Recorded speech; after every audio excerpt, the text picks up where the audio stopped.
Здравствуйте, в эфире «Настоящее время». С вами в студии в Вашингтоне Наташа Мозговая. Сегодня в программе артиллерийские обстрелы на востоке Украины. Жители восстанавливают разрушенные дома. Ветераны в Нью-Йорке отмечают День Победы. И мир вспоминает великую балерину Майю Плисецкую. Начинаем с новостей из Праги. Сергей?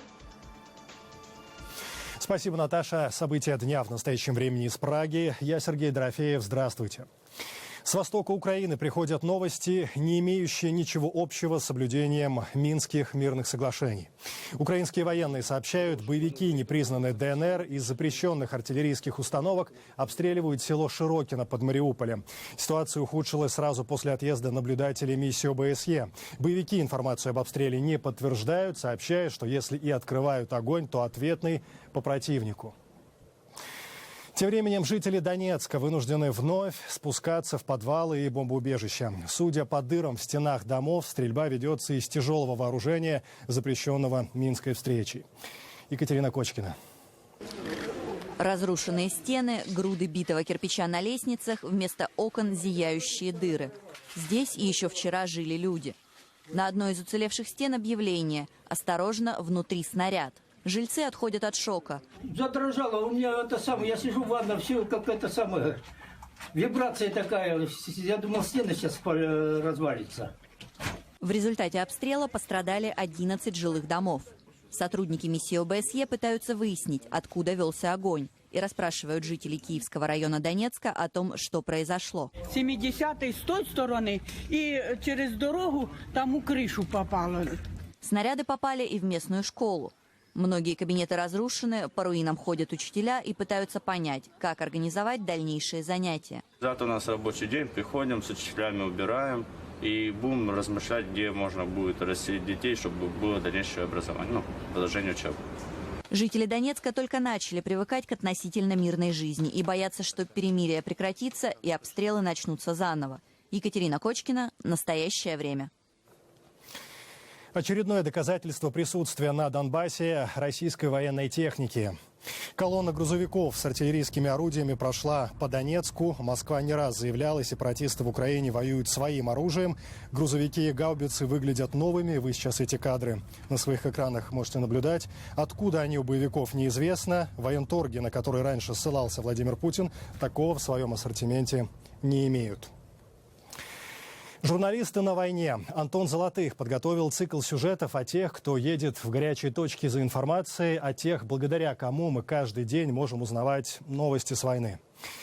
В завершающей серии смотрите о случаях предательства, когда репортеры ставят под угрозу жизни своих коллег, и о том, что нужно знать начинающим военным корреспондентам.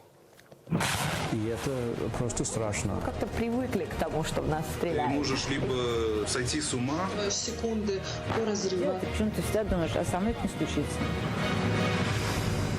Попасть под обстрел или наступить на мину-растяжку – не единственная опасность на войне на юго-востоке Украины. Помимо постоянных рисков в зоне боевых действий, журналисты нередко сталкиваются с тем, что их буквально подставляют собственные же коллеги. И это несмотря на корпоративную этику. Рассказывает корреспондент Vice News Тимон Островский. Можно было очень просто, подъехав на какой-то блокпост, пошептать кому-то в ухо, что этот человек передает ложь, и не помогает движению, и поэтому нужно от него избавиться, или его арестовать, или его прогнать, или не дать ему проехать. По его словам, это связано с тем, что украинский конфликт разделил людей, а журналистское сообщество теперь тоже живет по законам военного времени. Только война эта информационная. Я думаю, что есть журналисты, которые даже видят себя участниками информационной войны. За время войны на востоке Украины российские телеканалы нередко подвергались критике за подмену фактов. Такой способ работы некоторых российских журналистов, по мнению Шахида Якуб, отчасти объясняет их обособленность во время освещения конфликта. Ездим в одно и то же место, снимаем одно и то же. Практически с одними и теми же людьми разговариваем. Выходят совершенно разные репортажи, смысловая нагрузка полностью противоположна. Фиксер Екатерина Малафеева считает, что ей повезло. Крупные международные каналы, на которые она работает, по ее словам, придерживаются принципов объективности. Но часто бывает, что интервьюируемые официальные лица нередко просили занять ее одной из сторон или вовсе переписать материал. И что бы мне ни говорили, что это моя земля или моя страна, я пытаюсь оставаться объективной. А кому-то не удается устоять перед авторитетом людей во власти. Слепо верить официальным лицам – одна из самых распространенных ошибок начинающих журналистов. И не только на войне, считает корреспондент BBC Наталья Антелава. С годами ты учишься не доверять никому, кто в каком-то положении, у кого есть какая-либо власть. А вот чего не стоит делать на поле боя, своим опытом делится Шахида Якуб. Не стоять, конечно, рядом с военными, вообще противопоказано, потому что они являются главной целью. Если с ним стоишь, тебе тоже попадет, мало не покажется. После какого-то количества увиденных ужасов ты можешь либо сойти с ума, либо ты можешь выключить какие-то эмоциональные части внутри себя. Для фиксера Екатерины Малафеевой это первая война, которая, по ее словам, уже успела изменить ее как человека. Я спросил с новым ощущением жизни, кем бы она стала, если бы в ее родном городе наступила мирная жизнь. Я хочу стать военным корреспондентом. Но только никогда больше в своей стране, добавляет она, потому что интервьюировать своих земляков и знать, что впоследствии они могут погибнуть, очень тяжелое психологическое испытание. Антон Золотых. Настоящее время. И время передавать слово в Вашингтон. По ту сторону океана сегодня говорят об украинском докладе Бориса Немцова. Какую информацию готовы опубликовать соратники убитого политика? Наташа. Да, Сергей. Наш корреспондент поговорила с оппозиционером Ильей Яшиным, который вместе с соратниками намеревается представить доклад 12 мая. По его словам, он содержит исчерпывающие доказательства присутствия российских войск в Донбассе. Российская активистка оппозиции Наталья Пелевина сказала нам сегодня, что при попытке общаться с семьями погибших в Донбассе российских военнослужащих выяснилось, что некоторых родственников, в том числе матерей погибших, запугивали, вынуждая их отказаться от своих слов о том, при каких обстоятельствах погибли их сыновья. Между тем, Конгресс США подготовил резолюцию, осуждающую убийство Бориса Немцова и создание климата страха, ненависти и безнаказанности, в котором произошло это и другие политические убийства в России. Вот что сказал один из авторов резолюции, конгрессмен Элиот Энгел. Я помню его как человека принципиального и очень смелого. Его харизматичность и энергия воплощали для многих все то, на что мы надеялись для новой России, идущей к лучшему будущему. Сегодня я хочу вам сказать, что несмотря на то, что случилось за последний год, мы не позволим этим надеждам Бориса Немцова, умереть. Мы не отвернемся и не покинем наших друзей в России, а их у нас много. И однажды работа и жертва таких людей, как Борис Немцов и многих других, принесут свои плоды. И Россия займет свое законное место в ряду других современных европейских государств, приверженная универсальным ценностям верховенства закона и защиты прав человека. Это произойдет. Немцова хорошо знали и уважали здесь, в Вашингтоне, в Конгрессе. Его бесстрашие в расследовании коррупции в высших эшелонах власти и фактов о войне, развязанной Владимиром Путиным в Украине, демонстрации его патриотизма являются вдохновением для его сограждан, ищущих альтернативу воровству, насилию и лжи, которые являются реальной угрозой российскому государству. Перед его кончиной враги Немцова боялись его значительно больше, чем он боялся их. В Нью-Йорке проходит мероприятие, посвященное Дню Победы. В этом городе проживают сотни ветеранов Второй мировой войны из бывшего Советского Союза. Поздравлять их в начале мая стало уже традицией. Репортаж нашего корреспондента Михаила Гудкина из Бруклина. Их поступь уже далеко не так тверда, как в былые годы. Но советские ветераны Второй мировой войны, ныне живущие в Соединенных Штатах, в эти майские дни по-прежнему надевают ордена и выходят на улицу. Потому что для них память о Великой Победе – это не абстракция, которую можно свести к политическому лозунгу. Это я молодой, да. А это моя фронтовая подруга, жена. 57 лет продали, 14 лет ее нет. Анастасия Мудрик, 94 года. Она прошла всю войну, воевала на Украине, недавно принесла операцию на коленных суставах. Ей трудно ходить. Я Красное Знамя получила за вынос раненых с поля боя. 41 человека за один бой под Днепропетровским вынесла. В этом году День Победы оказался как никогда политизирован. Президент Обама, как и другие западные лидеры, отказался присутствовать на параде Победы в Москве, несмотря на круглую дату. В Нью-Йорке многие ветераны и те, кто пришел их поздравить, пытаются избежать политизации праздника, сосредоточив внимание на главном, на подвиге тех, кто победил фашизм. Слава богу, есть ветераны еще, которые могут с нами разделить радость этого праздника.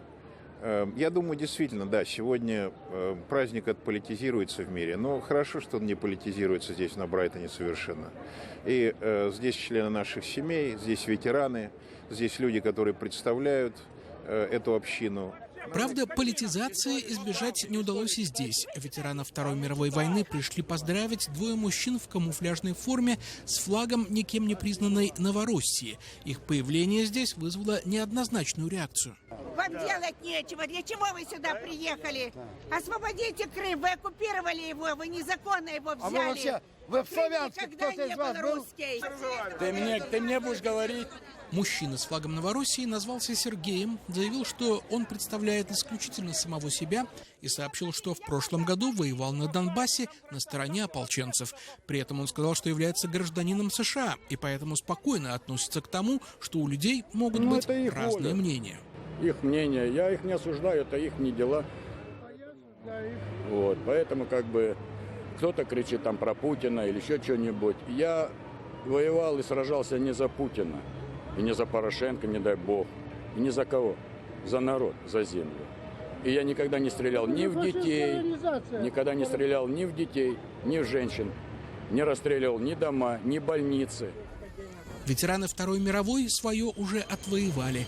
Мнение сотен из них, живущих в Америке, выразила ответственный секретарь Американской ассоциации ветеранов из бывшего Советского Союза Анастасия Браверман. И какого отношения к тому, что происходит, не имеет ни Путин, никто. Они еще и не родились в этом. Это была победа народа. Вы понимаете, для нас это, мы пережили это все. Мы потеряли родных, близких, мы потеряли жилье. Все у нас было, мы лишены были всего. Поэтому это победа народа. Я еще так говорила. Мы победили. Нами взят Берлин. Спасли весь мир российские герои. А теперь они в Америке живут. Но родину свою не забывают. Это тоже я придумала. Михаил Гудкин, Сергей Гусев. В настоящее время из Нью-Йорка. Между тем, у наших коллег в Праге несколько шокирующие истории из Екатеринбурга о том, как поздравляют ветеранов. Передаем слово коллегам. Сергей. Да, Наташа, так и есть. Знаешь, сначала, когда мы с коллегами увидели эти кадры, подумали, что это поминки. Потом оказалось, среди гробов и венков ветеранам войны и труда предложили вспомнить свои боевые подвиги.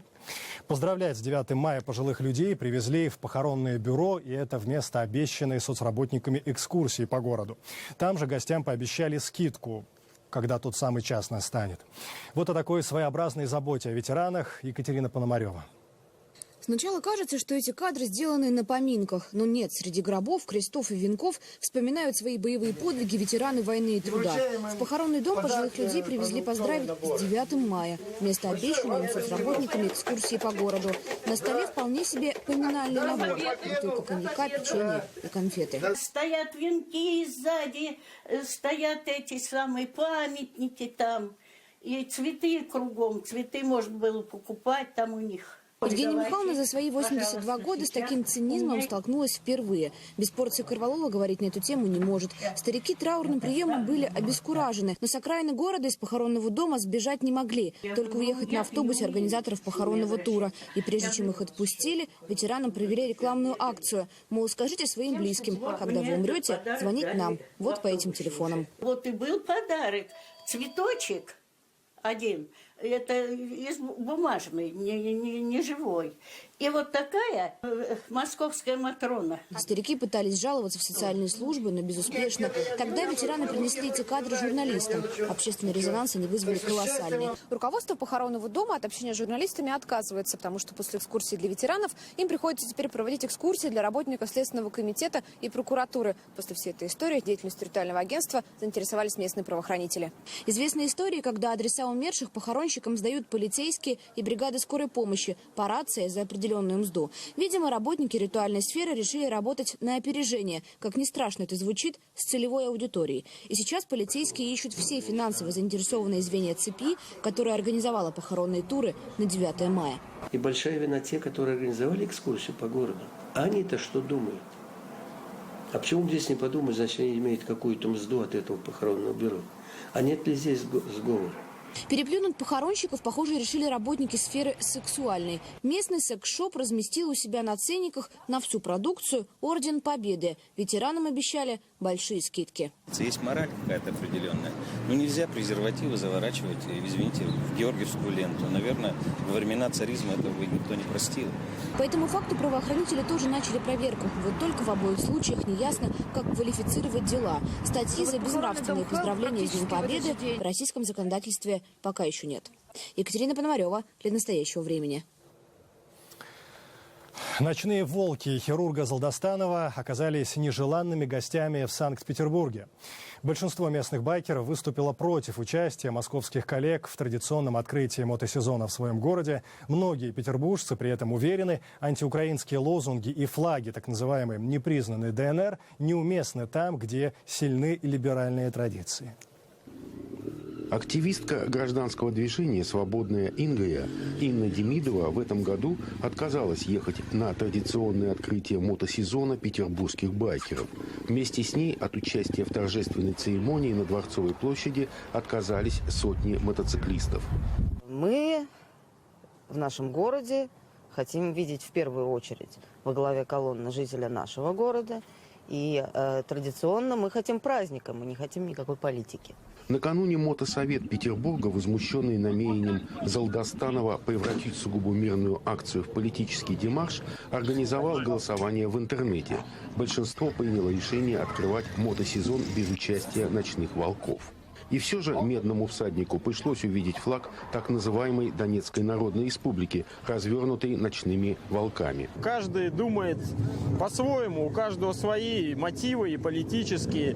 Поэтому я могу высказать что-то политическое, там хирург пусть что-то политически выскажет. Опоздавший к открытию Александр Залдостанов тем временем настаивал, что Питером акция ночных волков не окончится. Главное – Берлин. Ребята, мы свой план осуществим. Люди нас помогают, поддерживают. В Германии тоже говорят, если вы это не сделаете, сделаем это мы за вас.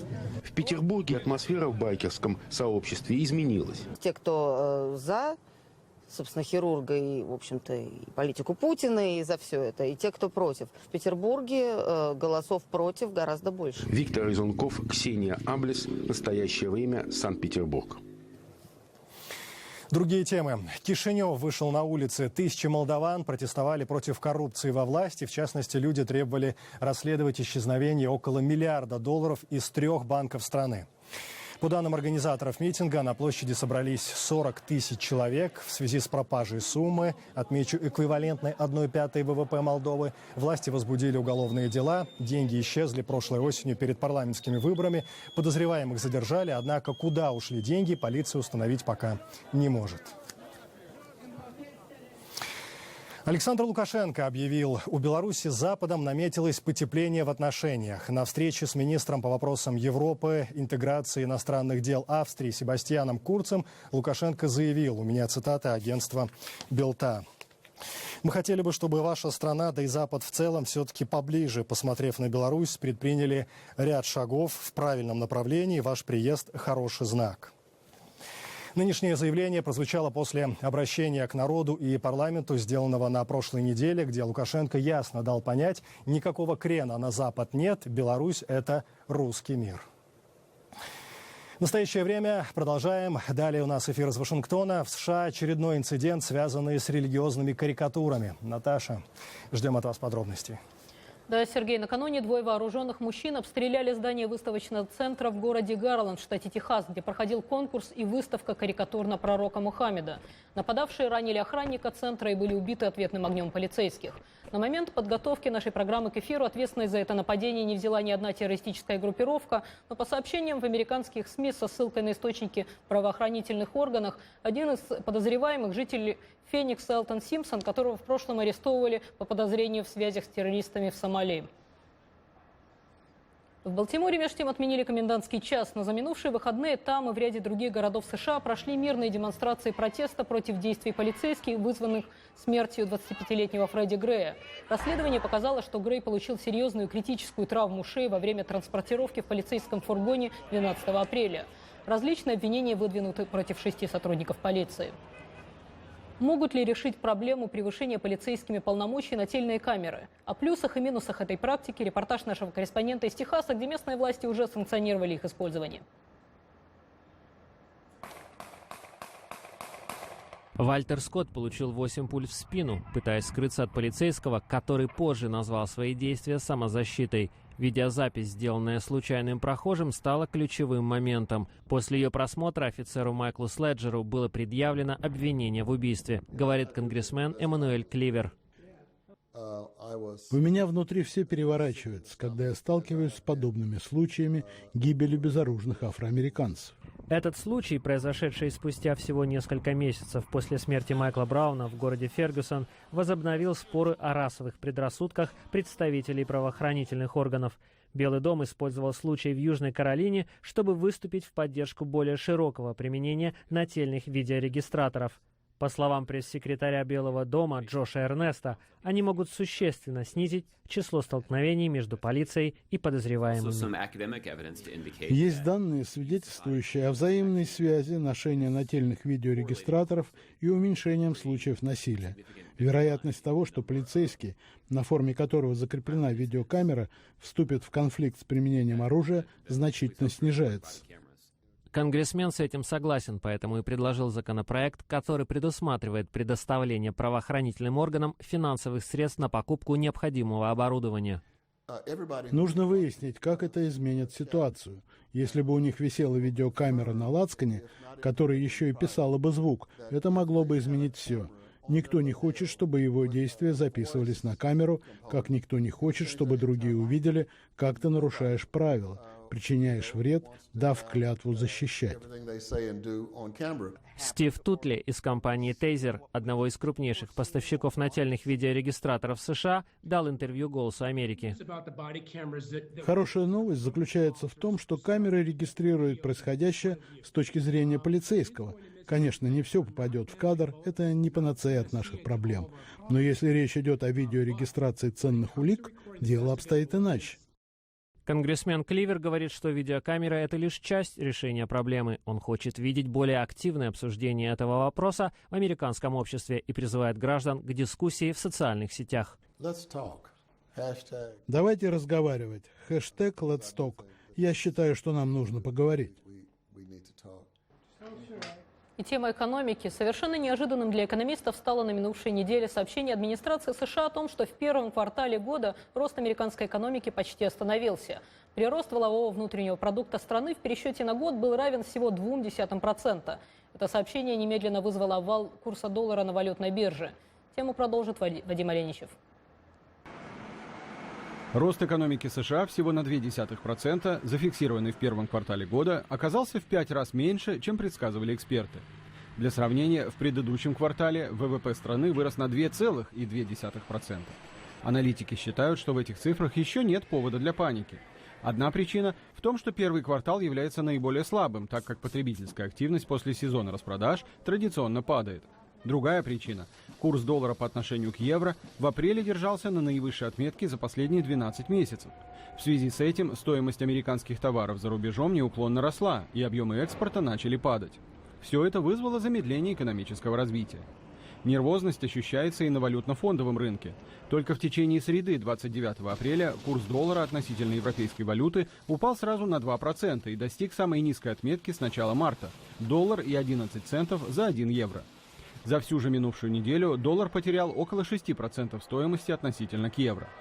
Такие колебания валютных курсов и котировок акций тревожат инвесторов. И все же окончание минувшей недели оказалось позитивным. Министерство труда сообщило, что последние данные по безработице в США являются наилучшими с 2000 года. За прошлый год было создано более 3 миллионов рабочих мест, и безработица сейчас составляет 5,5%, при нормальном уровне в 5% ровно. Теперь задача федерального правительства – сделать так, чтобы темпы роста экономики поспевали за динамикой рынка труда. Вадим Оленичев, Андрей Дегтярев. Настоящее время. Вашингтон. И вновь возвращаемся в Прагу. Сергей? Майя Плисецкая вспоминает весь мир. Новости с Германии о кончине великой балерины от сердечного приступа разлетелась мгновенно. Несмотря на преклонный возраст Марии Михайловны, для многих эта весть стала неожиданной. Ведущие театры мира начали свои спектакли с минуты молчания. Стоял, вспоминал, скорбел и зал Большого в Москве.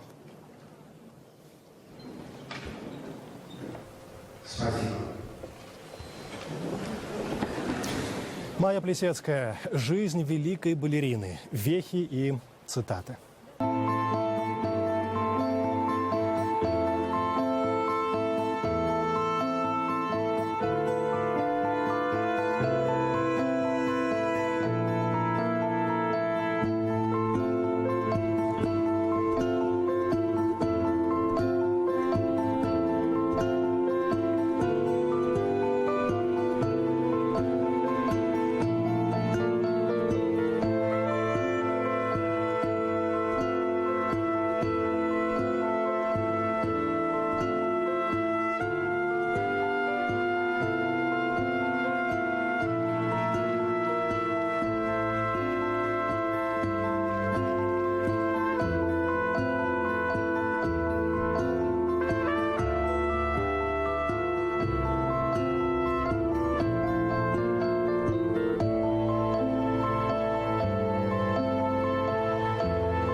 В настоящее время передаем слово в Вашингтон. Наташа, эфир ваш.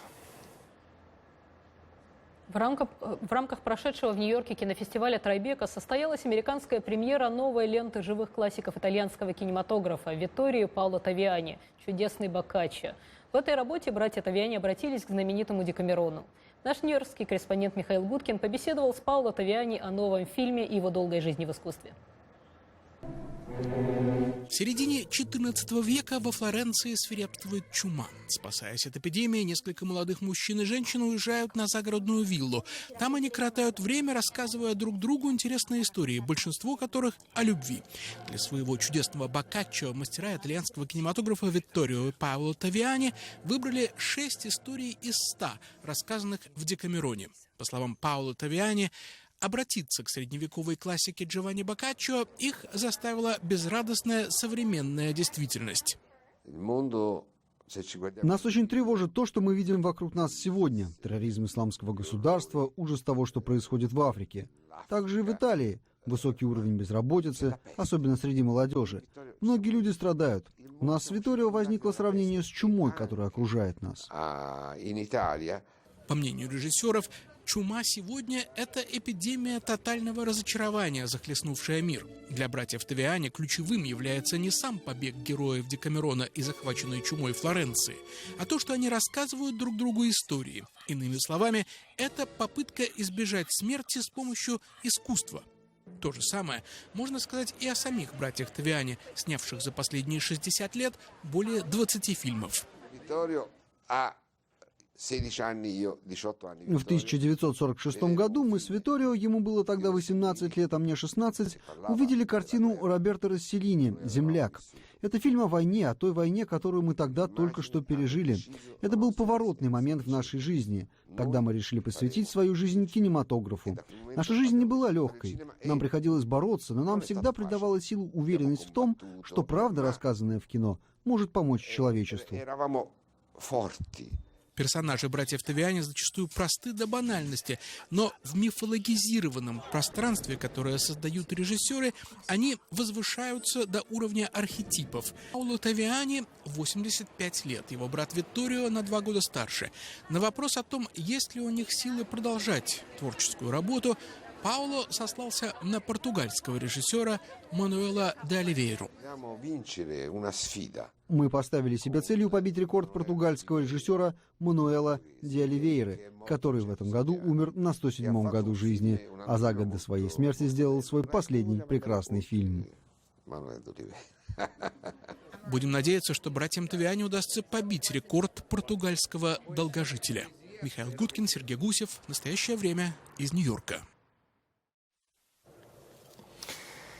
Мы благодарим коллег в Вашингтоне и всех наших зрителей. Смотрите нас в эфире своих национальных телеканалов. В настоящее время Сергей Дорофеев. Всего доброго и до свидания.